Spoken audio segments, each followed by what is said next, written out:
Те, кто в магазине в первый раз, не сразу верят. Читают надписи, недоверчиво цокая языком, все же берут хлеб. Для пенсионеров он здесь бесплатный. Почти каждое утро пенсионеры приходят, берут именно хлеб, потом начинают считать на молоко. Бывает, у них не хватает.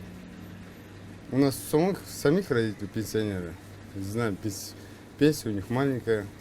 С женой посоветовались, решили хоть как-то пенсионерам помочь.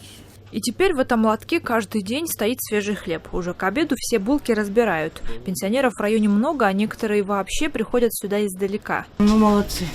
Просто слов нет. Мы здесь постоянные покупатели. Каждый день почти берем. Ну, который день там бывает, что не заходим. А так очень приятно. О том, чья это инициатива, благодарные старики даже не спрашивают. Ответ им кажется само собой разумеющимся. Ну все же думают, что это правительство. Да. Объяснить всем, что хлеб они каждый день покупают на свои собственные деньги, канадцы рады не хотят. Того, что они зарабатывают в небольшом магазинчике, на их большую семью хватает. Так и живем. У нас 4 девочек. Мы даже и не думали ждать благодарности, потому что куда шагру, хлеб есть, сахар есть. Дом есть. У нас есть то, что некоторые люди У людей просят. нету, да.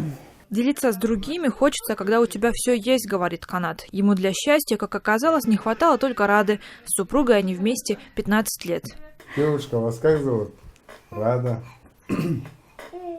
Понимаешь, что вы рады знакомству? Вас как зовут? Радмила. Ой, извините, девушка, так познакомились. Через полгода поженились. С тех пор благотворительность для многодетной семьи уже традиция. Будь то поход в дом престарелых или раздача бесплатного хлеба. Для 4 дочек, считает Канат, это самый лучший пример доброты. Наверное, он самый счастливый папа, я так думаю. Его окружают одни девочки. Дибек Бегалиева, Азат Интумаков. Настоящее время. Бишкек, Кыргызстан.